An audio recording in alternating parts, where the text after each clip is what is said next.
Hello and welcome back to another accounting video in which we're going to talk about an intangible assets impairment.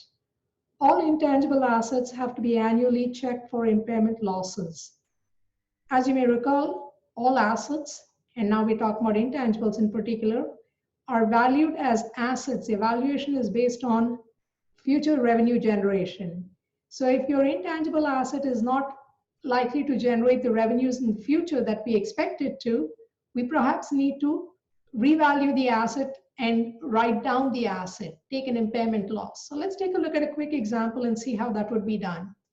So to start with, let me just white out this section over here for a second. Okay.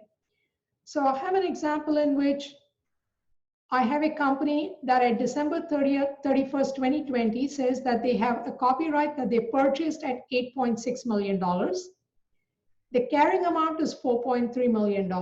So the minute they tell you that the cost is, and then the carrying amount is, I do not care about the cost anymore. I only care about the carrying amount because it has already been amortized down to $4.3 million. So that's my starting point for this exercise. Now, in my books, I have it at $4.3 million. As of December 31st, 2020, the expected future net cash flows, this is the undiscounted amount. So we're not doing any present value calculation. We are saying we expect that this is going to help us generate $4 million. That's less than the carrying amount of my asset, which means I have an impairment loss. Now, do I write it down to the expected future cash flows, the total amount? No, because this is the undiscounted amount. So what I do instead is I compare it to the fair value of the asset, and that fair value is only $3.2 million. So what I have in my books at $4.3 million, I need to bring it down to $3.2 million because realistically what I'm saying is if I sold this asset today, I could sell it for $3.2 million. So I need to take a hit of $1.1 million. So they tell us, assume that we will continue to use this copyright in the future. As of December 31st, 2020, the copyright is estimated to have a remaining useful life of 10 years. So let's first go through the writing down all the information that is relevant for me in this problem. First is what type of intangible asset do I have? It's a copyright. Second is what's the life? The remaining life we're concerned with is 10 years. Next is what's the carrying value? I'm not concerned about original cost. The carrying value is $4.3 million. I compare it with the expected future cash flows. The expected future cash flows is $4 million.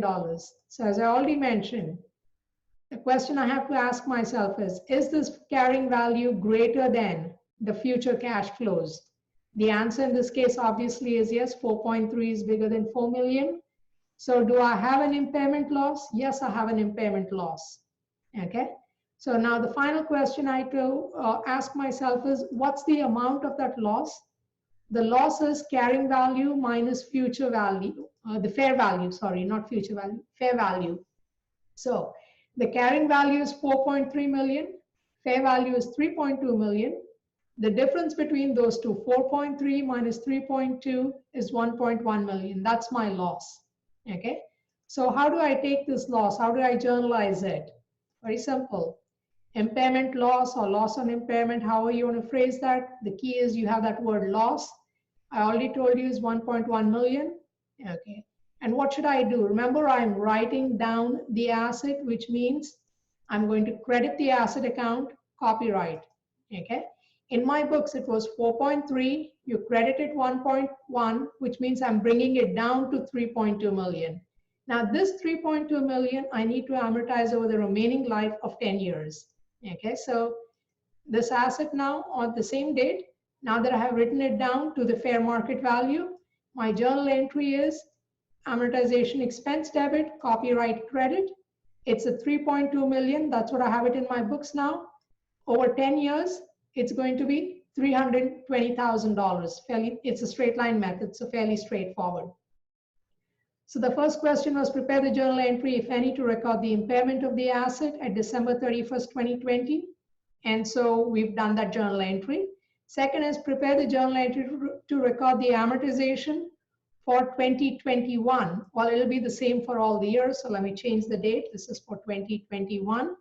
Amortization expense debit, copyright credit, $320,000. And then finally, they're asking you on this day, 2021, December 31st, 2021, they're telling us that the fair value of the copyright went up to 3.4 million. I had written it down to 3.2 million. I amortized it 320,000. Now they're telling me it's gone up to 3.4 million. Well, it doesn't matter, okay? It doesn't matter as in no entry is done to record the increase in fair value. Remember the conservatism principle?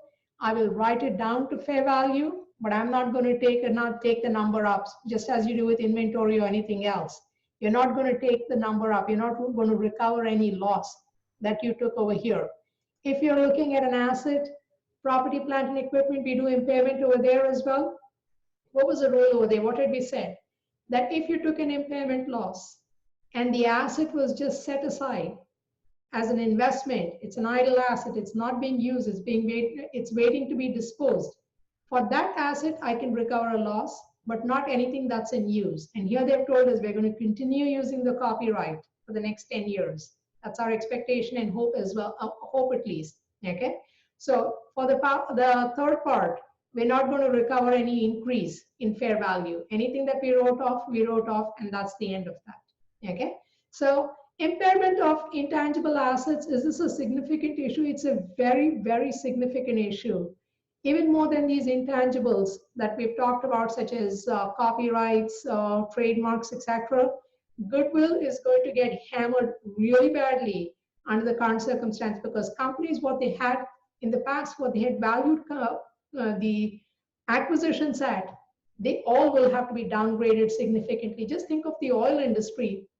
In the past few days, the oil industry has suffered such terrible losses because of the excess production, and there's no demand because none of us are driving anywhere. The oil was actually trading at a negative number, which is they were basically willing to give away oil to anyone who was willing to take it. So can you imagine their balance sheet, what's going to go through? A lot of these topics, when we go through the accounting and the journal entries, it seems very theoretical, and we say, if it happens, well, now we're looking at this impairment, it is happening. So the rest of this year, every company will be going through this process and taking major hits to their financial statements. They're going to take a hit to the income statement with the impairment losses. They're going to take a hit in the balance sheet because the loss is going to bring your equity down, and the assets are going to get valued down. So there's going to be a lot of deflation in our balance sheet, income statement and balance sheet.